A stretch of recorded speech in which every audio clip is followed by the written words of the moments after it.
ขอต้อนรับเข้าสู่รายการกฎหมายน่ารู้ โดยสภาทนายความจังหวัดลำพูนและผมทนายวิชิตอินทวงศ์ผู้ดำเนินรายการนะครับก็พบกันเป็นประจำทุกวันอาทิตย์เวลา 17 นาฬิกาถึง 18 นาฬิกาทางสถานีวิทยุกระจายเสียงแห่งประเทศไทยจังหวัดลำพูนสวทลำพูน FM 95 เมกะเฮิรตซ์ให้ความรู้คู่ความสุขนะครับตามสโลแกนของสวทนะครับนอกจากนี้ก็ยังสามารถติดตามรับชมผ่านทาง Facebook เพจสวทลำพูน FM 95 ได้อีกช่องทางหนึ่งนะครับครับก็ในช่วงขณะนี้นะครับถ้าหากว่าเป็นช่วงเวลาที่เรียกว่ามีหลายสิ่งหลายอย่างที่เกิดขึ้นในประเทศไทยนะไม่ว่าจะเป็นในเรื่องของภาวะทางเศรษฐกิจหรือการกระทบกระทั่งของประเทศเพื่อนบ้านนะครับแต่ในนี้เราไม่ขอพูดถึงนะครับเนาะเพราะว่าเราก็เสพข่าวรับรู้ข่าวพวกนี้มาตลอดเวลาละนะครับเนาะก็รายการกฎหมายก็มาคุยกันในเรื่องของกฎหมายพูดคุยกันแบบสบายๆนะครับเป็นกันเองเนาะไม่จะไม่พยายามใช้ภาษากฎหมายมากนักนะครับก็เกรงว่าคุณผู้ฟังจะต้องมาทำความเข้าใจอีกดีๆต้องมาโทรถามอีกว่ามันหมายความว่ายังไงมันแปลว่าอย่างไงนะครับก็อย่างง่ายๆคำว่าคดีแพ่งกับคดีอาญาเนี่ยผมคิดว่าหลายๆคนน่าจะเข้าใจน่าจะทราบนะครับแต่ก็ยังมีอีกหลายคนที่ก็ยังไม่ทราบหรือว่าเข้าใจคลาดเคลื่อนนะครับนอกจากคนที่อยู่ในแวดวงหรือหรือว่าต้องเกี่ยวข้องกับกฎหมายมาตลอดเนี่ยก็จะพอทราบนะครับกฎหมายแพ่งคดีแพ่งนะหรือว่าคดีอาญานะอันนี้ผมจะสังเกตนะครับเวลามีคนเนี่ยไปที่สถานีตำรวจนะเพื่อจะไปแจ้งความเพื่อดำเนินคดีเอาผิดกับผู้กระทำความผิดนะหรือว่าไปแจ้งความเรื่องอะไรก็แล้วแต่บางทีนะก็มีบอกว่าเนี่ยมาแจ้งความนะเพราะว่านายลูกหนี้เนี่ยมายืมตังค์ผมแล้วก็ไม่คืนผมจะแจ้งให้ที่ตำรวจเนี่ยดำเนินคดีจับมันเอาตัวมาลงโทษเอามาติดคุกในข้อหาโกงเจ้าหนี้อย่างนี้ก็มีนะครับนะอันนี้นะครับเจ้าหน้าที่ตำรวจเขาก็ไม่รับแจ้งนะเพราะอะไรเพราะว่ามันเป็นคดีแพ่งนะครับมันไม่ใช่คดีอาญาคือในเรื่องของการกู้ยืมเงินเนี่ยมันเป็นสัญญานะครับเป็นสัญญาเอกชน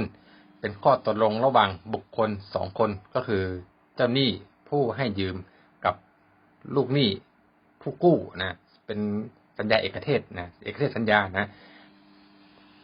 เป็นความสมัครใจของทั้ง2 คนเนี่ยมันก็เป็นคดีแพ่งคดีแพ่งหมายถึงคดีที่เกี่ยวกับ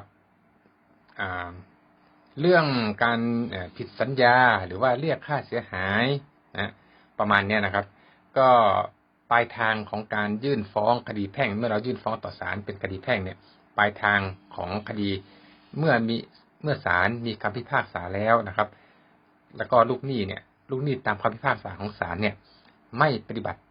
ตามคำพิพากษาของศาลนะครับเจ้าหนี้มีหน้าที่ต้องตั้งเจ้าพนักงานบังคับคดีเพื่อดำเนินการยึดอายัดทรัพย์สินของลูกหนี้นะครับถ้าหากว่าเป็นทรัพย์สินถ้าหากว่าเป็นทรัพย์ที่ยึดมาก็ต้องเอาไปขายทอดตลาดนำเงินมาชำระหนี้ให้แก่เจ้าหนี้นะนอกจากนี้ก็ยังมีเรื่องการอายัดเงินเดือนอายัดบัญชีธนาคารหรืออะไรก็แล้วแต่นะซึ่งเป็นทรัพย์สินของตัวลูกหนี้นะตามกฎหมายที่ให้อำนาจของเจ้าพนักงานบังคับคดีที่สามารถยึดอายัดได้นะกฎหมายก็จะมีบอกเช่นกันครับว่าทรัพย์ประเภทไหนยึดได้ประเภทไหนยึดไม่ได้ยึดได้จำนวนเท่าไหร่นะแล้วก็สิทธิ์ของลูกหนี้เช่นเงินเดือนหรือเงินเรียกว่านะบำเหน็จอะไรเงี้ยรายได้โบนัสอะไรเนี้ยยึดได้ไม่ได้ยังไงกฎหมายก็มีบอกเอาไว้นะครับส่วนคดีอาญาก็คือคดีที่มีโทษลงโทษมีบทลงโทษคือจำคุกนะแล้วก็มีโทษปรับนะกักขังนะก็คือเป็นการจำกัดสิทธิเสรีภาพนะค่าปรับตรงเนี้ยก็ ก็ผู้เสียหายไม่ได้รับไปนะแต่ค่าปรับตรงนี้รัฐจะได้รับไปนะครับเนาะก็มาพูดถึงในเรื่องคดีแพ่งกับอาญาไปแล้วนะมันก็ยังมีคดีอื่นอีกอย่างเช่นคดีปกครองคดีอาญาทุจริตคดีแรงงานคดีทรัพย์สินทางปัญญาอันนั้นก็เป็นคดีพิเศษไปนะครับจะมีศาลชำนาญพิเศษเป็นผู้รับผิดชอบในการพิจารณาคดีแต่ละคดีไปนะครับพอพูดถึงในเรื่องของส่วนราชการอย่างเช่นสถานีตำรวจนะก็มีคดีมาบอกจากสภาทนายความจังหวัดลำพูนนะฮะเดิมทีเนี่ยที่ศาลจังหวัดลำพูนนะทางสภาทนายความจังหวัดลำพูนเนี่ยก็จะมีการให้บริการให้คำปรึกษาทางด้านกฎหมายแก่ประชาชนทั่วไปที่ศาลจังหวัดลำพูนนะครับเมื่อก่อนจะมีแค่วันจันทร์วันพุธและวันศุกร์นะแต่ปัจจุบันตั้งแต่เดือนสิงหาเป็นต้นไปเนี่ยที่ศาลจังหวัดลำพูนก็จะมีทนายความอาสาให้คำปรึกษาทุกวันนะครับยกเว้นวันหยุดราชการนะครับยกเว้นวันหยุดราชการนะก็ตั้งแต่วันจันทร์ถึงวันศุกร์ก็จะมีทนายความอาสาไปนั่งให้คำปรึกษาตามวันเวลาราชการนะครับเวลาหยุดก็หยุดตามวันเวลาราชการนะครับเนาะและอีก2 แห่งที่สถานีตำรวจนะครับณสถานีตำรวจภูธรเมืองลำพูนอยู่ที่ตำบลต้นทงและก็สถานีตำรวจนิคมอุตสาหกรรมจังหวัดลำพูนที่ตำบลบ้านกลาง2 แห่งนี้นะครับสำหรับทนายอาสาที่นั่งให้คำปรึกษาแก่ประชาชนทั่วไป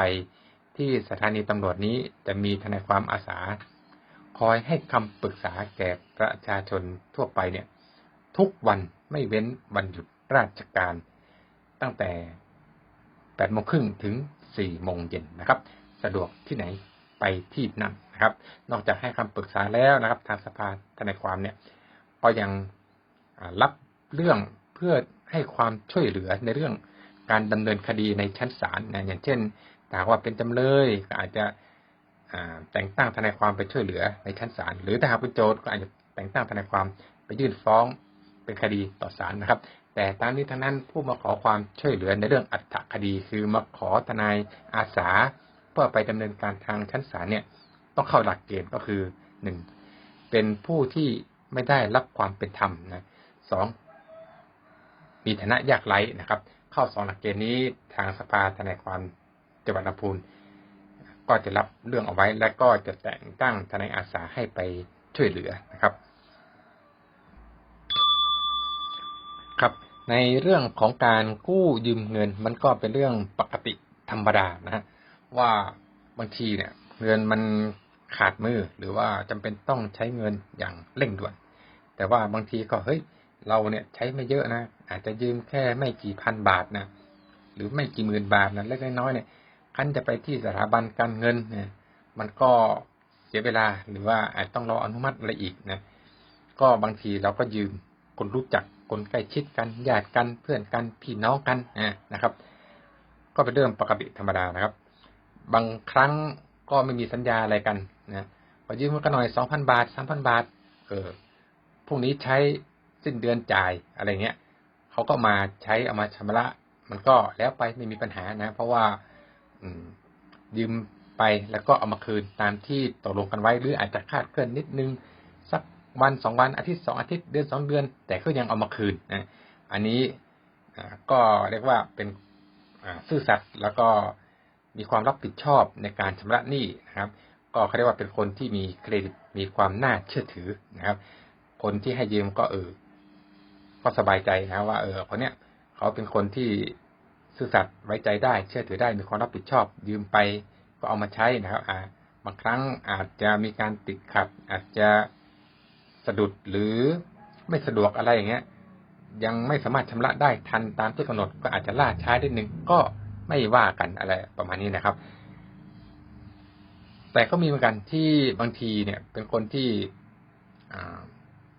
เขาเรียกว่าไม่รักษาสัจจะเนาะยืมไปแต่ไม่เอาคืนจนตัวเจ้าหนี้เนี่ยต้องไปทวงถามนะครับไอ้คนที่ให้ยืมตัวเจ้าหนี้เองเนี่ยก็ไม่ใช่ว่าประกอบธุรกิจให้กู้ยืมเงินเพื่อหากำไรจากการคิดดอกเบี้ยเอากับลูกหนี้นะครับไม่ใช่ การปล่อยกู้เพื่อเป็นทางการค้ากำไรหากำไรจากดอกเบี้ยก็ไม่ใช่นะไม่เหมือนลิสซิ่งหรือสถาบันการเงิน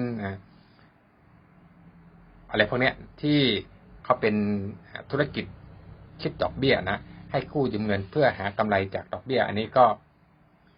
เป็นอีกเรื่องหนึ่งนะครับโดยเฉพาะยิ่งสถาบันการเงินเนี่ยเขาจะมีธนาคารแห่งประเทศไทยเป็นผู้ควบคุมกำหนดในเรื่องการคิดดอกเบี้ยเอาไว้นะครับแต่เป็นทีนี้เรามาคุยกันถึงในเรื่องของบุคคลธรรมดาทั่วไปนะครับเนาะในเมื่อก่อนเนี่ยตอนที่เราได้ทราบกันนะครับว่าการกู้ยืมเงินนะครับเนาะถ้าหากว่าตามประมวลกฎหมายแพ่งและพาณิชย์นะครับการกู้ยืมเงินกว่า 2,000 บาทขึ้นไปนะครับต้องมีหลักฐานอย่างใดอย่างหนึ่งเนี่ยเป็นหนังสือลงลายมือชื่อผู้กู้ยืมนะครับเป็นสำคัญจึงจะสามารถนำมาฟ้องร้องต่อศาลได้ครับแล้วถ้าหากว่าไม่มีสัญญากู้ยืมเงินล่ะนะครับแน่นอนครับก็ไม่สามารถที่จะไปฟ้องร้องต่อศาลได้นะครับเพราะว่ากฎหมายนี่ปิดปากไว้เลยว่าการกู้ยืมเงินกว่า 2,000 บาทขึ้นไปต้องมีหลักฐานเป็นหนังสือลงลายมือชื่อผู้กู้ยืมนะจึงจะสามารถฟ้องร้องบังคับได้นะและบางทีคุณผู้ฟังก็สงสัยถ้ามันกว่า 2,000 บาทขึ้นไปเนี่ยต้องมีหลักฐานเป็นหนังสือมีลายมือชื่อผู้ยืมจึงจะสามารถฟ้องร้องต่อศาลได้งั้นก็แสดงว่าถ้ามันต่ำกว่า 2,000 บาทอย่างเช่นยืมเงินไป 1,500 บาทถ้าอย่างเงี้ยก็สามารถฟ้องร้องต่อศาลได้โดยที่ไม่ต้องมีหลักฐานเป็นหนังสือลงลายมือชื่อผู้ยืมใช่ไหมได้ใช่ไหมครับคำตอบก็คือ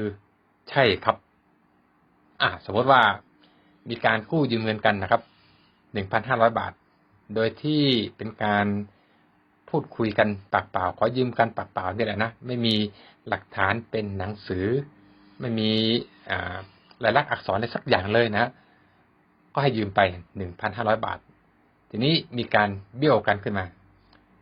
ถึงเวลากำหนดชำระหนี้แล้วลูกหนี้ไม่นำเงิน 1,500 บาทมาคืนนะครับเจ้าหนี้สามารถไปฟ้องร้องต่อศาลได้นะครับไปฟ้องร้องต่อศาลได้แต่นะครับอันนี้นะครับมันไม่มีใครทำที่เอาเงินต่ำกว่า 2,000 บาทเลยฟ้องร้องต่อศาลเพราะอะไรครับถ้าเกิดลูกหนี้เขาสู้ขึ้นมาว่าแล้วมีหลักฐานไหมล่ะว่าได้กู้ยืมเงินอันเนี้ยนะครับมันก็ต้องมาต่อสู้กันอีกนะครับถ้าหากว่าเนี่ยไม่มีหลักฐานเป็นหนังสือละหลักฐานอย่างอื่นล่ะอย่างเช่นภาพถ่ายภาพวิดีโอที่มีการบันทึกภาพและเสียงนะอันเนี้ยก็อาจจะใช้เป็นหลักฐานต่อศาลได้นะแต่นะครับจะคุ้มกันหรือเปล่ากับค่าทนายความค่าเดินทางไปศาลแล้วก็ต้องเสียเวลานะครับกับเงิน 1,500 บาทนะครับก็ต้องมาคิดมาไตร่ตรองกันนะเนาะครับในการกู้ยืมเงินนะครับแม้ว่าจะมีประมวลกฎหมายแพ่งพาณิชย์เนี่ยบอกว่าการกู้ยืมเงินกว่า 2,000 บาทขึ้นไปต้องมีหลักฐานเป็นหนังสืออย่างใดอย่างหนึ่งลงลายมือชื่อผู้กู้ยืมเป็นสำคัญจึงจะสามารถฟ้องร้องได้นะครับแต่ก็มีเกี่ยวกับพระราชบัญญัติในเรื่องของธุรกรรมทางอิเล็กทรอนิกส์นะครับในเรื่องการใช้ข้อความนะอย่างเช่นข้อความทางสื่อออนไลน์หรืออิเล็กทรอนิกส์อันนี้ก็สามารถเป็นหลักฐานได้นะถือว่ามีหลักฐานแล้วนะครับซึ่งนะครับก็เป็นการตอบรับเรื่องความก้าวหน้าทางเทคโนโลยีแล้วก็สังคมที่เปลี่ยนแปลงไปนะก็ได้มีในเรื่องของกฎหมายตัวนี้เข้ามาช่วยนะครับธุรกรรมทางอิเล็กทรอนิกส์นะส่วนใหญ่แล้วที่เราสังเกตเห็นกันในปัจจุบันนะครับเนาะบางทีการซื้อของเนี่ยบางทีก็ใช้วิธีแบบสแกนจ่ายใช้โทรศัพท์มือถือนะแล้วก็ไปที่ QR code นะครับสแกนจ่ายเวลาซื้อสินค้าใช่ไหมครับหรือว่าโอนเข้าบัญชีหรือพร้อมเพย์ของร้านค้าหรือ ผู้ประกอบการนะครับแล้วถ้าหากว่ากู้ยืมเงินกันเนี่ยบางทีก็แค่โทรศัพท์ไปหากันเนี่ยเอ้ยนี่นายฉันขอยืมเงินหน่อยสัก3,000นะได้เดี๋ยวโอนให้บอกเลขบัญชีมาธนาคารอะไรล่ะเนี่ยอันนี้ก็โอนมานะแต่นะครับถ้าหากว่าป้องกันนะจริงๆแล้วเนี่ยควรจะให้เขานะครับเขียนเป็นลายลักษณ์อักษรทาง SMS ข้อความช่องทางไหนก็ได้ไม่ว่าจะเป็น LINE นะ Message ก็ได้ครับนี่คุณดูนี่ช่วยพิมพ์ใน Message หรือว่าใน LINE ได้หน่อยได้ไหมว่าต้องการกู้ยืมเงินจำนวนเท่าไหร่นะแล้วจะคืนให้เมื่อไหร่อะไรอย่างเงี้ยจะได้มีหลักฐานถ้าเกิดว่าเบี้ยวเมื่อไหร่เนี่ยจะได้ฟ้องร้องต่อศาลได้สร้างหลักฐานนิดนึงเป็นหลักฐานการกู้ยืมเงินเนี่ยพอจะได้ไหมอย่างเงี้ยถ้าอย่างเงี้ยถ้าหากว่ามีการเบี้ยวเงินกันนะครับก็สามารถนำข้อความในเมสเสจหรือว่าใน LINE นะที่เป็นลายลักษณ์อักษรนะครับว่าที่มีข้อความว่าขอยืมเงินจำนวน 3,000 บาทนะแล้วก็พร้อมกับสลิปหลักฐานการโอนเงินนะเอามาประกอบกันนะก็นำไปฟ้องร้องต่อศาลเป็นคดีแพ่งในข้อหาผิดสัญญากู้ยืมเงินได้นะครับครับไหนๆเราก็มาพูดถึงเรื่องการกู้ยืมเงินละนะมันการกู้ยืมเงินเนี่ยมันเป็นสัญญาอย่างหนึ่งนะครับเรียกว่าสัญญากู้ยืมเงินนะเราจะมาคุยกันเรื่องว่าสิ่งที่ควรรู้ก่อนทำสัญญากู้ยืมเงินนะก็อย่างที่เราคุยกันตั้งแต่ต้นรายการเนาะว่าการกู้ยืมเงินเกิน 2,000 บาทขึ้นไปต้องมีหลักฐานเป็นหนังสือคือมีสัญญานะสัญญาเป็นลายลักษณ์อักษรนะครับและที่สำคัญเลยต้องมีลายมือชื่อผู้กู้ในสัญญานะที่สำคัญอีกอย่างหนึ่งก็คือในเรื่องของดอกเบี้ยนะครับกรณีอันนี้เราพูดถึงบุคคลทั่วๆไปนะครับยกเว้นสถาบันการเงินนะเราไม่พูดถึงนะครับเพราะว่าเขามีกฎหมายพิเศษของทางธนาคารแห่งประเทศไทยเนี่ยเป็นผู้กำหนดดอกเบี้ยให้แล้วนะครับซึ่งสามารถคิดดอกเบี้ยได้สูงกว่าที่ประมวลกฎหมายแพ่งและพาณิชย์และพรบห้ามเรียกดอกเบี้ยเกินอัตราได้นะมันไม่เขาเรียกว่าเป็นกฎหมายเฉพาะของสถาบันการเงินนะครับอันนี้เรามาพูดถึงบุคคลธรรมดาอย่างเราท่านเนี่ยนะอย่างผมกับคุณผู้ฟังเนี่ยนะเนาะถ้าหากว่าจะกู้ยืมเงินกันเนี่ยก็ดอกเบี้ยเงินกู้เนี่ยที่จะคิดได้เนี่ยต้องไม่เกิน15%ต่อปีหรือ 15% ต่อปีนะครับหรือ1.25%ต่อเดือนนะครับต้องไม่เกินนี้นะครับถ้าหากว่าคิดเกินนี้นะครับดอกเบี้ยถือว่าเป็นโมฆะนะครับเพราะว่าเป็นการผิดต่อพระราชบัญญัติห้ามเรียกดอกเบี้ยเกินอัตราถือว่าผิดกฎหมายในส่วนของดอกเบี้ยเป็นโมฆะทันทีนะแต่ว่าต้นเงินไม่เป็นโมฆะนะครับต้นเงินก็ยังต้องลูกหนี้ก็ต้องเอามาชดใช้ให้กับเจ้าหนี้ตามสัญญาแต่ดอกเบี้ยที่เกินที่กฎหมายกำหนดไว้สำหรับเอกชนก็คือบุคคลธรรมดานั้นนะครับต้องไม่เกิน15%ต่อปีถ้าเกินดอกเบี้ยเป็นโมฆะนะครับครับทีนี้คุณผู้ฟังก็อาจจะสงสัยอีกนะครับโอ้โหที่สงสัยนะครับเนาะก็แล้วถ้าเกิดว่าตอนที่ทำสัญญากู้ยืมเงินเนี่ยไม่ได้ระบุดอกเบี้ยไปเลยนะฮะไม่ได้ระบุดอกเบี้ยไปเลยนะอาจจะด้วยความหลงลืมหรือว่าตั้งใจนะครับไม่ระบุดอกเบี้ยไว้นะครับในวันที่ยื่นฟ้องต่อศาลนะครับแล้วจะคิดดอกเบี้ยยังไงนะครับก็ตามประมวลกฎหมายแพ่งและพาณิชย์นะครับถ้าหากว่าไม่มีการระบุดอกเบี้ยไว้ในสัญญานะครับให้กฎหมายเนี่ยให้คิดดอกเบี้ยได้ไม่เกิน3%ต่อปีนะให้คิดดอกเบี้ยได้ไม่เกิน3%ต่อปีกรณีที่ไม่ได้ระบุดอกเบี้ยไว้ในสัญญานะครับอันนี้ใช้ตอนที่เวลาไปยื่นฟ้องต่อศาลเราก็จะคิดดอกเบี้ยนะครับครับอันนี้เรามาดูกันว่าเวลาทำสัญญากู้ยืมเงินเนี่ยสิ่งที่ต้องระบุไว้ในสัญญานะมีอะไรบ้างบางทีเนี่ยเราอาจจะไม่มีเวลาหรือว่าไม่มีสัญญากู้ยืมเงินสำเร็จรูปนะเราก็สามารถเขียนเองนะคุณผู้ฟังที่ มีปากกากระดาษก็สามารถจดตามได้นะครับเนาะถ้าหากว่าเราเนี่ย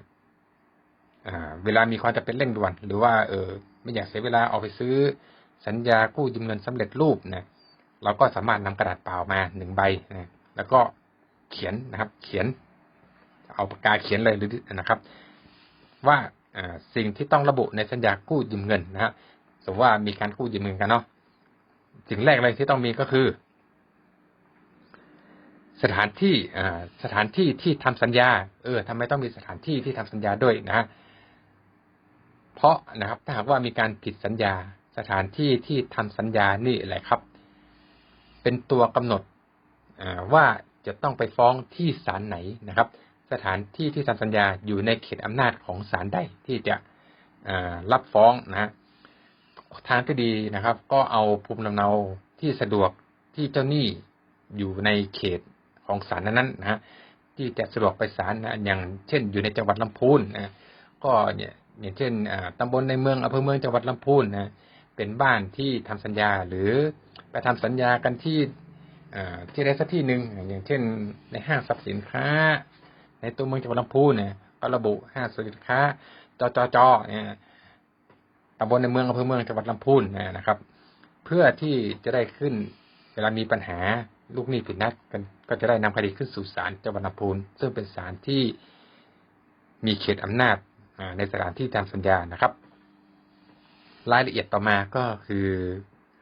วันที่ทำสัญญากู้ยืมเงินนะครับวันที่ทำสัญญากู้ยืมเงินอันนี้ก็สำคัญนะจะได้ระบุไว้เลยว่าทำสัญญากู้ยืมเงินกันวันไหนนะเพื่ออะไรมันจะมีผลในเรื่องของการกำหนดวันชำระเงินคืนนะและกำหนดในเรื่องของการฟ้องร้องในเรื่องของอายุความด้วยนะครับต่อมาก็คือที่สำคัญเลยนะครับจะขาดไม่ได้นะครับชื่อและนามสกุลผู้ขอกู้ยืมเงินนะครับว่าเขาเป็นใครนะครับชื่ออะไรนามสกุลอะไรทางที่ดีก็ใส่อายุด้วยนะครับอายุเท่าไหร่นะครับของคนที่มาขอกู้ยืมเงินเราเนี่ยในรายละเอียดของผู้กู้เนี่ยอันนี้สำคัญต้องรัดกุมนิดหนึ่งนะครับในการทำสัญญานะควรจะขอภาพถ่ายสำเนาบัตรประชาชนและภาพถ่ายทะเบียนบ้านนะครับให้ผู้กู้ยืมเนี่ยลงลายมือชื่อรับรองเอกสารไว้ด้วยนะครับแล้วก็เขียนกำกับไว้ในสำเนาบัตรประชาชนและสำเนาทะเบียนบ้านว่าใช้สำหรับกู้ยืมเงินนะครับลงลายมือชื่อรับรองด้วยนะว่าสำเนาถูกต้องนะครับและในตัวสัญญาเนี่ยนอกจากชื่อและนามสกุลของผู้ขอกู้เงินแล้วเนี่ยก็ควรใส่ที่อยู่บ้านเลขที่ตำบลอำเภอจังหวัดของผู้กู้ยืมนะเลขประจำตัวประชาชนนะครับของผู้กู้ยืมนะรายละเอียดของผู้กู้ยืมเนี่ยต้องให้ครบถ้วนนะครับเพื่อเป็นการยืนยันตัวตนว่าเวลามีปัญหาเนี่ยเวลาฟ้องเนี่ยฟ้องไม่ผิดคนแน่นอนนะมันมีนะครับที่คนที่ชื่อและนามสกุลเดียวกันเนี่ยนะครับในประเทศไทยเนี่ยมันมีซ้ำกันจริงๆนะครับบางชื่อนามสกุลเนี่ยซ้ำกันเป็นเกือบ20 คนนะครับชื่อและนามสกุลเดียวกันนะครับอักขระเหมือนกันเลยนะในประเทศไทยเนี่ยมีนะครับมันมีนะชื่อนามสกุลเนี่ยเหมือนกันนะอันนี้ก็ควรระบุหมายเลขประจำตัวประชาชนเอาไว้นะจะได้รู้ว่าชื่อนามสกุลเป็นของคนคนนี้นะครับอยู่ในพื้นที่นี้นะครับจะได้ง่ายนะครับในการจะได้ไม่ฟ้องผิดคนนะครับและก็อย่าลืมนะครับชื่อนามสกุลผู้ให้กู้ยืมเงินนะครับต้องใส่ไว้ด้วยว่ากู้ยืมเงินเท่าไหร่แล้วก็ที่สำคัญไม่แพ้กันอย่างที่3นะครับก็คือจำนวนเงินที่กู้ยืมนะครับจำนวนเงินที่กู้ยืมนอกจากเขียนเป็นตัวเลขแล้วนะครับต้องเขียนจำนวนเงินเป็นตัวหนังสือกำกับไว้ด้วยนะครับเขียนเป็นตัวหนังสือกำกับไว้ด้วยนะเวลาสมมุติว่ายืมเงินกันสมมติว่ายืมเงินกัน300,000 บาทนะครับยืมเงินกัน300,000 บาทนะครับในสัญญากู้ยืมเงินตามที่เราคุยกันนะครับว่าก็ใส่ละ ยืมกันที่ไหนนะอย่างเช่นยืมกันที่จังหวัดลำพูนนะวันที่นี้1 สิงหาคม 2568นะนายลูกหนี้ขี้ลืมนามสกุลขี้ลืมนะหมายเลขประจำตัวประชาชน000000000อยู่บ้านเลขที่ตำบลในเมืองอำเภอเมืองจังหวัดลำพูนนะขอกู้ยืมเงินนายเจ้าหนี้นามสกุลใจดีเป็นเงินจำนวนก็เขียนตัวเลข300,000 บาทเลข3แล้วก็00000นะแต่พอมาเขียนเป็นตัวหนังสือเขียนว่า3,000,000 บาทนะสอเสือสระอามอม้าลอลิงไม่โทสระอานอหนูเนี่ย3,000,000 บาทเวลามีปัญหานะครับเวลามีปัญหาเกิดขึ้น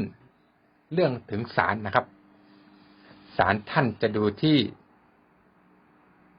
ไหนครับระหว่างตัวเลขกับตัวหนังสือนะดูที่ตัวหนังสือนะครับก็คือดูที่3,000,000 บาทนะครับเห็นครับเขียนผิดชีวิตเปลี่ยนนะครับดังนั้นตัวนั้นควรเขียนเป็นตัวหนังสือกำกับไว้ให้นะครับคนที่กู้ยืมเงินก็ต้องตรวจสอบนะครับว่าจำนวนเงินที่กู้ยืมไปเนี่ยที่เขียนเป็นตัวเลขกับตัวหนังสือเนี่ยต้องตรงกันไหมถูกต้องไหมนะครับอันนี้ต้องดูให้ดีนะครับสิ่งที่ต้องระบุไว้ในสัญญากู้ยืมเงินนะอย่างที่4นะครับเราคุยไปแล้วว่าอย่างที่5เนาะ1สถานที่2วันเวลาที่กู้ยืมเงิน3ชื่อนามสกุลของผู้กู้และผู้ให้กู้4จำนวนเงินที่กู้นะ5ก็ต้องมีระยะเวลาการชำระคืนนะครับก็คือกำหนดระยะเวลาในการชำระคืนว่าจะคืนหนี้เงินที่กู้ยืมไปเนี่ยจะชำระให้เสร็จสิ้นในวันที่เท่าไหร่ต้องระบุไว้ให้ชัดเจนนะครับอันต่อมาก็คือดอกเบี้ยนะจะกำหนดเป็นต่อเดือนหรือต่อปีก็ได้นะครับแต่อย่างที่เราคุยกันตั้งแต่ต้นรายการก็คือว่าดอกเบี้ยเงินกู้ยืมต้องไม่เกิน15%ต่อปีหรือ 1.25 ต่อเดือนนะต้องไม่เกินนะสิ่งสำคัญที่สุดอันนี้สำคัญที่สุดเลยก็คือลายมือชื่อ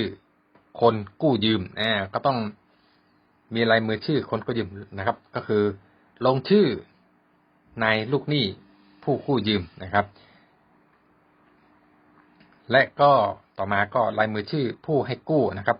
ลายมือชื่อของผู้ให้กู้เนี่ยจะมีหรือไม่มีก็ได้นะครับแต่ที่ต้องมีแน่นอนก็คือลายมือชื่อของผู้กู้ยืมอันนี้ต้องมีนะครับและอื่นๆก็อย่างเช่นอาจจะมีข้อตกลงในเรื่องของการผิดสัญญาว่าถ้าหากว่ากรณีที่ลูกหนี้ผิดนัดชำระหนี้ไม่ชำระหนี้ตรงตามที่ตกลงกันไว้หรือไม่นำเงินมาชำระภายในกำหนดเนี่ยคือหรือว่าผิดสัญญาเนี่ยเนาะผลจะเป็นยังไงนะอันนี้ก็น่าจะระบุเอาไว้นิดนึงนะครับอื่นๆอีกนิดนึงก็คือในเรื่องของพยานอาจจะมีพยานลงลายมือชื่อนะครับรู้เห็นด้วยนะครับก็อันนี้ก็สิ่งที่เราต้องระบุไว้ในสัญญากู้ยืมเงินนะก็สรุปนะครับ1นะครับสถานที่กู้ยืมเงิน2วันที่ทำสัญญากู้ยืมเงิน3ชื่อนามสกุลผู้ขอกู้ยืมเงินและผู้ให้กู้ยืม4จำนวนเงินที่กู้นะครับทั้งนี้ทั้งนั้นต้องเขียนจำนวนเงินเป็นตัวหนังสือกำกับไว้ด้วยนะครับ5กำหนดระยะเวลาการชำระหนี้เงินคืน6ดอกเบี้ยต้องกำหนดไว้ด้วยนะครับ7ลายมือชื่อผู้กู้ยืมนะครับ8ลายมือชื่อผู้ให้กู้9ถ้าหากว่าผิดนัดขึ้นมาผลจะเป็นยังไงนะหรือว่าลายมือชื่อพยานอันนี้ก็ระบุหรือไม่ระบุก็ได้นะถ้าระบุไว้ก็ดีนะครับต่อมาเรามาคุยกันในส่วนของข้อควรระวังเกี่ยวกับการกู้ยืมเงินนะข้อควรระวังอันนี้น่าจะอยู่เหมาะสำหรับ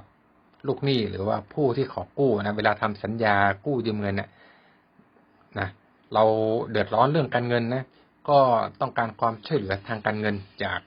ตัวเจ้าหนี้นะบางทีเนี่ยเขาเรียกว่าตัวเจ้าหนี้ เป็นมีอำนาจต่อรองที่สูงกว่านะเจ้าหนี้ให้เราทำอะไรก็ทำหมดบางทีเราเกิดความเกรงใจกลัวจะไม่ได้เงินยืมจากเจ้าหนี้ให้ทำอะไรก็ยอมนะบางทีเจ้าหนี้เร่งเอารีบลงลายมือชื่อซะนะถ้าไม่อยากได้เงินก็ไม่ต้องยืมนะชักช้าไม่ต้องเอาเงินอย่างนะไม่ทันอ่านรายละเอียดของสัญญากู้ยืมเงินให้ดีนะครับเจ้าหนี้เร่งเราเรื่อยๆจะเอาไม่เอาเนี่ยถ้าไม่รีบเซ็นก็ไม่ต้องเอาเนี่ยก็ด้วยความกลัวว่าจะไม่ได้กู้ยืมเงินก็ลงลายมือชื่อทั้งที่ไม่ได้อ่านสัญญากู้ยืมเงินอันนี้อันตรายที่สุดนะครับควรตรวจสอบสัญญากู้ยืมเงินว่าอย่างน้อยดูว่า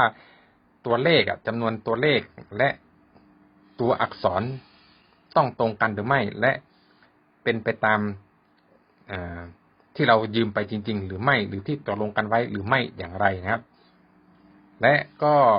ทำความเข้าใจเนื้อหาในสัญญาก่อนเซ็นสัญญาทุกครั้งนะครับและที่สำคัญที่สุดนะครับบางคนเนี่ยร้ายกว่านี้อีกลงลายมือชื่อในกระดาษเปล่านะครับตัวเจ้าหนี้เนี่ยอาจจะทำเป็นรีบตัวสัญญาสำเร็จรูปไม่มีเนี่ยจะรีบไปธุระนู่นธุระนี่นะจะยืมไหมล่ะแต่ก็อยากช่วยนะแต่รีบเอาเซ็นชื่อในกระดาษเปล่าแล้วกันเดี๋ยวฉันจะไปเขียนเองนะว่านะไม่ต้องห่วงนะเดี๋ยวฉันเอาไปเขียนเองนะก็ลงลายมือชื่อตัวลูกหนี้ก็ลงลายมือชื่อในกระดาษเปล่านะ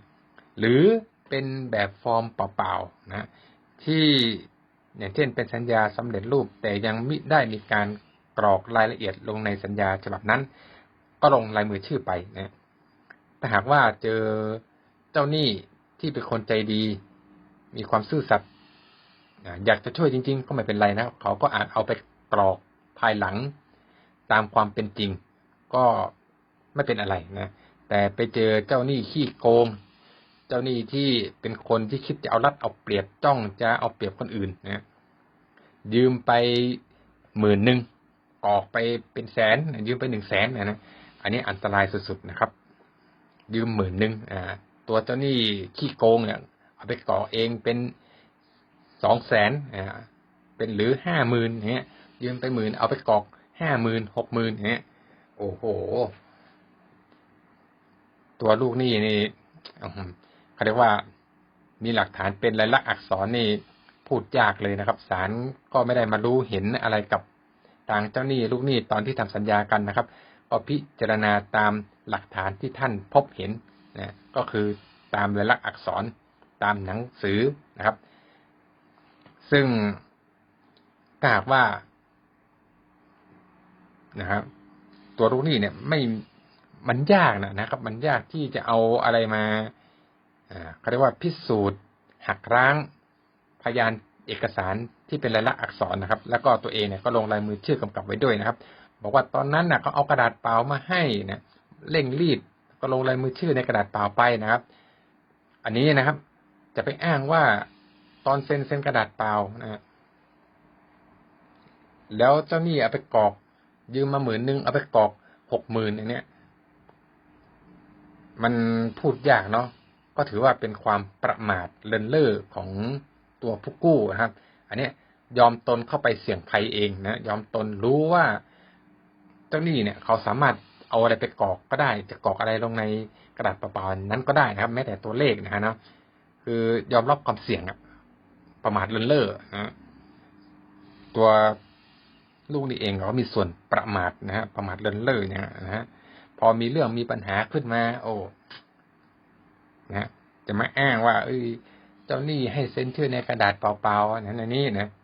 ทั้งที่รู้เองว่ามันคือกระดาษเปล่าเขาสามารถเอาไปกรอกอะไรก็ได้นะก็เรียกว่าเป็นความประมาทเลินเล่ออย่างร้ายแรงเลยนะครับมีผลเสียกับตนเองก็รู้อยู่แล้วว่าผลมันจะเป็นยังไงความน่าจะเป็นที่จะเกิดผลเสียเนี่ยมีความสุ่มเสี่ยงสูงนะครับในการทำสัญญากู้ยืมเงินนะครับนอกจากมีตัวจริงแล้วก็ควรมีสำเนาครับลูกหนี้ควรขอสำเนาหรือว่าคู่ฉบับสัญญากู้ยืมเงินจากเจ้าหนี้ไว้กับตัวเอง1ฉบับนะครับซึ่งมีข้อความตรงกันนะ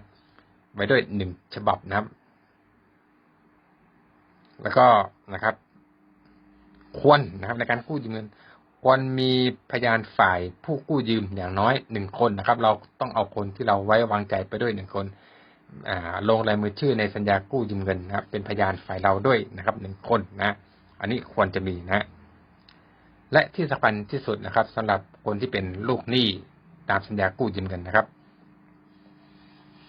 ในการชำระหนี้เนาะไม่ว่าจะทั้งหมดหรือว่าบางส่วนนะครับอันนี้นะครับลูกหนี้ต้องขอหลักฐานการรับเงินที่มีลายมือชื่อผู้ให้กู้หรือเจ้าหนี้เอากลับมาด้วยทุกครั้งนะครับไม่ว่าจะทั้งหมดหรือบางส่วนนะครับต้องขอหลักฐานการชำระเงินให้กับเจ้าหนี้หรือผู้ให้กู้เนี่ยที่มีลายมือชื่อผู้ให้กู้หรือเจ้าหนี้มาด้วยทุกครั้งนะครับและเมื่อใดก็ตามนะครับชำระหนี้หมดสิ้นแล้วนะครับตามสัญญานะครับอันนี้ตัวลูกหนี้ควรขอสัญญากู้คืนจากผู้ให้กู้ยืมด้วยนะครับควรขอคืนมาเลยนะครับขอคืนนะพร้อมกับให้ตัวเจ้าหนี้หรือว่าผู้ให้กู้เนี่ยเขียนเป็นลายลักษณ์อักษรกำกับในสัญญากู้ด้วยว่าได้รับเงิน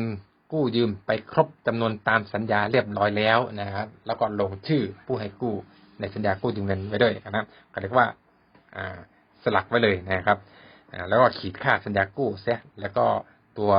ลูกหนี้ผู้ขอกู้นะลูกหนี้ก็ควรเก็บสัญญาตัวนั้นไว้ขอออกมาเลยนะครับเจ้าหนี้จะบอกเก็บไว้ดูต่างหน้าอย่างนั้นอย่างนี้นะครับงั้นคุณก็ควรจะถ่ายเอกสารให้กับเจ้าหนี้เก็บเอาไว้ดูหลักฐานส่วนตัวจริงเนี่ยลูกหนี้ก็กลับเอามาเสียเพราะว่าชำระหนี้เสร็จสิ้นแล้วเจ้าหนี้เนี่ยไม่มีความจำเป็นต้องเก็บสัญญากู้ตัวจริงเอาไว้นะครับครับอันนี้ก็เป็นสิ่งที่เราควรจะมาพูดคุยกันควรจะทราบนะครับเกี่ยวกับการกู้ยืมเงินหรือว่าในการทำสัญญากู้ยืมเงินนะครับในการกู้ยืมเงินนะครับถ้าหากว่าโดยทั่วไปนะครับถ้าหากว่าเป็นญาติพี่น้องกันนะครับหรือว่าเป็นเพื่อนกันที่รักกันมากๆนะเขามาขอความช่วยเหลือแล้วเราเนี่ยก็อยากจะช่วยเหลือเขานะคืออยากช่วยนะก็เอาเงินให้เขาไปนะในใจก็คิดว่าเนี่ยถ้าเขาไม่สามารถหาเงินมาใช้คืนได้ก็ไม่เป็นไรนะถ้าสามารถหาคืนมาได้ก็ดีนะอันนี้บางทีก็ไม่จำเป็นต้องทำสัญญาก็ได้นะเพราะว่าใจอยากจะช่วยอยู่แล้วนะไม่หวังที่จะได้คืนนะแต่ถ้าเอาคืนก็ดีเหมือนกันนะแสดงว่าคุณเนี่ยสามารถช่วยเหลือตัวเองได้ละสามารถตั้งเนื้อตั้งตัวได้ละจึงสามารถหาเงินมาคืนได้เนี่ยก็ยินดีด้วยนะแต่ถ้าเขาไม่สามารถนำเงินมาคืนได้เขาก็ยังอยู่ในสภาพที่ยังย่ำแย่อยู่อะไรเงี้ยเป็นใจที่อยากจะช่วยโดยไม่หวังเงินคืนอันนี้ก็ไม่ต้องมีสัญญาก็ไม่เป็นไรนะครับก็ถือว่าเป็นความโชคดีของผู้ที่มาขอความช่วยเหลือทางการเงินจากบุคคลเช่นนี้นะครับเนาะครับก็เป็นรายการกฎหมายน่ารู้นะครับโดยสภาทนายความจังหวัดลำพูนนะครับก็พบกันเป็นประจำทุกวันอาทิตย์เวลา 17 นาฬิกาถึง 18 นาฬิกาทางสถานีวิทยุกระจายเสียงแห่งประเทศไทยจังหวัดลำพูนสวทลำพูน FM 95 เมกะเฮิรตซ์นะครับในวันนี้ก็ผมทนายลิขิต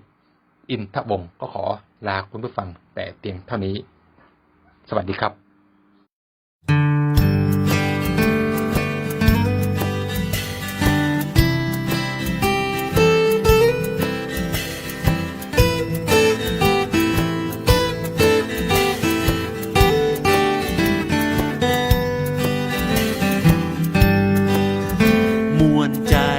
ม่วนอกม่วนใจ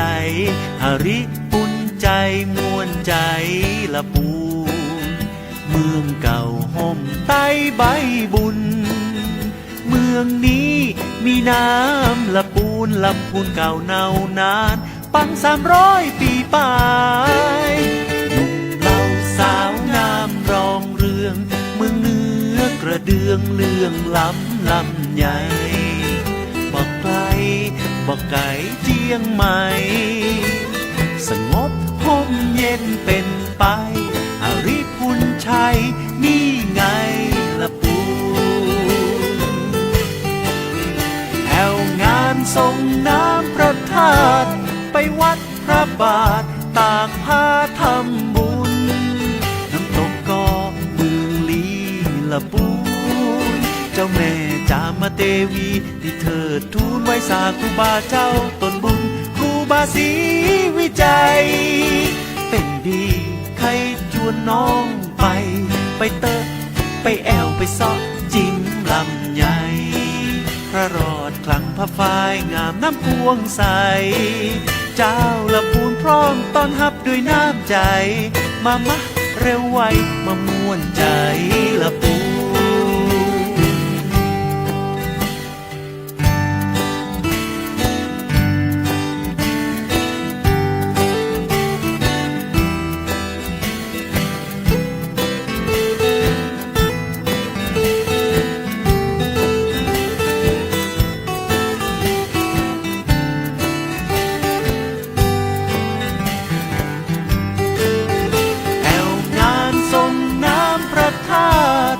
วัดพระบาทตากผ้าทำบุญน้ำตกก็เมืองลีละปูนเจ้าแม่จามเทวีที่เธอทูลไว้สาครูบาเจ้าตนบุญครูบาศรีวิจัยเป็นดีให้จวนน้องไปเตะไปแอวไปซอกจิ้มลำใหญ่พระรอดคลังพระฝ้ายงามนั้นพวงใสเจ้าละปูนพร้อมต้อนรับด้วยน้ำใจมักเร็วไวมาม่วนใจละปูนมักเร็วไวมาม่วนใจละปูนมักเร็วไวมาเป็นขวัญใจคนละปูน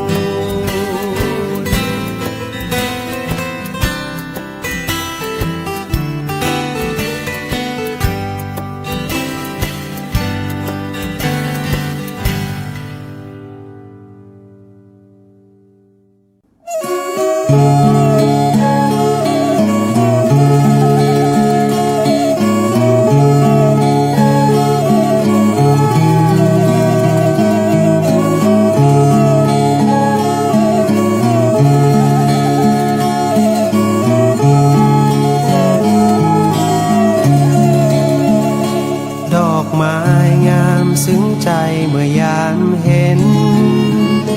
แสงจันทร์งามเด่นเมื่อยามส่องเหล่านกการ่อนทลาดูหน้ามองหมู่พมรทั้งพ้องดูงามตาเธอเป็นหญิงที่งดงามยิ่งนักยามเธอยิ้มช่างน่ารักเกินบรรยายมีความงามทั้งร่างกายและจิตใจยามใกล้ใกล้หลงไหลไม่รู้เลยเธอเปรียบเป็นนางฟ้าที่ล้ำค่ายิ่งกว่านางใดด้วยผลบุญมาแต่ชาติปางไหนสวรรค์คงเป็นใจให้เธอสาวงามลูกแม่จามเทวีสาวลำพูนเมืองที่อยู่แดนไกลใครเห็นต่างซาบซึ้งตรึงใจจะไม่ลืมนางในใจนางนี้เลย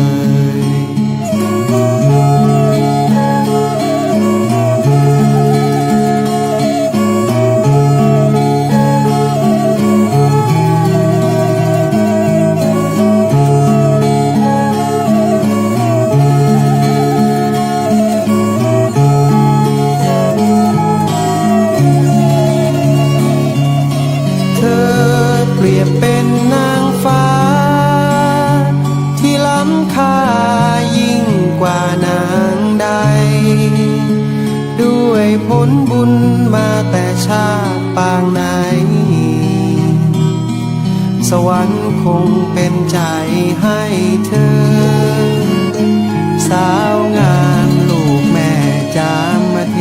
วีสาวลำพูนเมืองที่อยู่แดนไกลใครเห็นต่าง ซาบซึ้งตรึงใจจะไม่ลืมนางในใจนางนี้เลย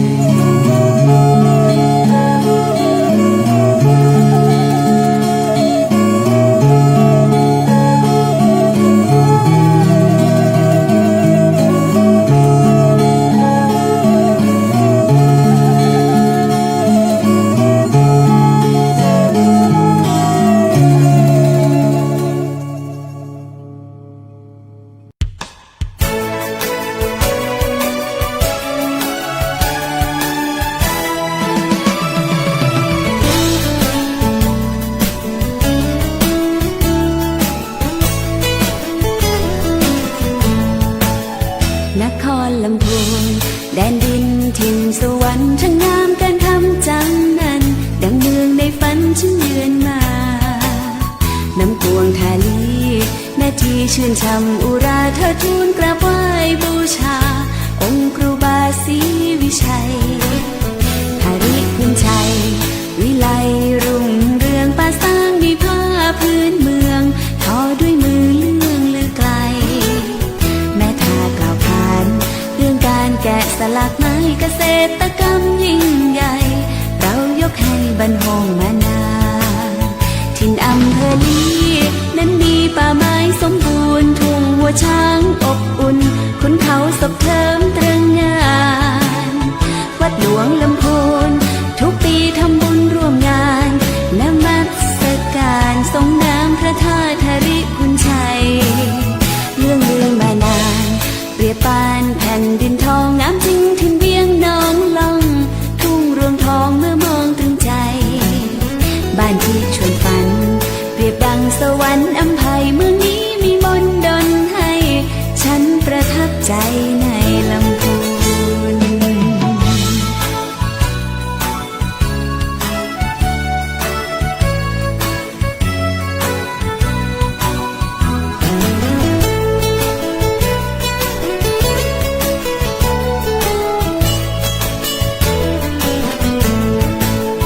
ถิ่นอำเภอลี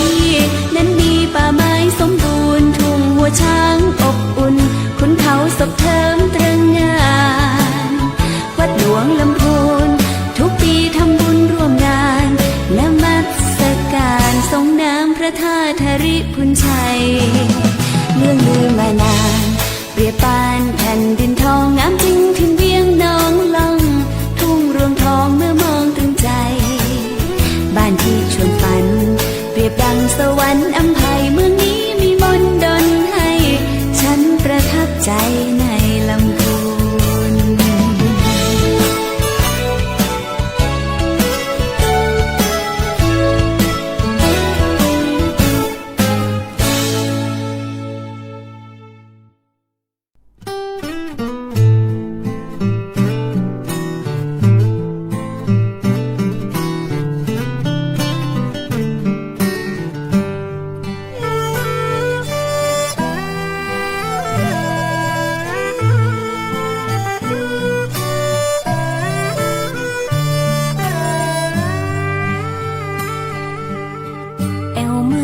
ปูนอิ่มบุญอุ่นฮัก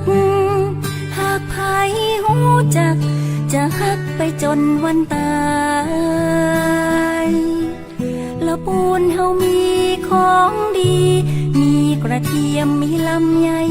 คนงามหน้าใสน้ำใจบ่ดำอู่ลืออู่ยองอู่เมืองม่วนหลายเรื่องการแต่งกายเฮาก็ใส่ผ้าเมืองภูมิใจแต่นาหมู่เฮาห่วมแหงสร้างบ้านแปลงเมืองรุ่งเรืองมาเมินหนึ่งในล้านนาคือประเพณีส่งน้ำเจดีย์สิริพุนชัยงานแห่แห่หลวงงดงามยิ่งใหญ่ตานสลากย้อมคือการห่วมใจทำบุญครั้งใดบ่เต้างานนี้อูไป บ่เสี่ยงเมื่อมาเมืองละปูนพี่น้องกู้คนมีน้ำใจไมตรีบ้านที่เมทาบ้านห้องป่าซางบ้านเวียงเมืองลีทุ่งว่าจ้างคนดีน้ำใจงดงาม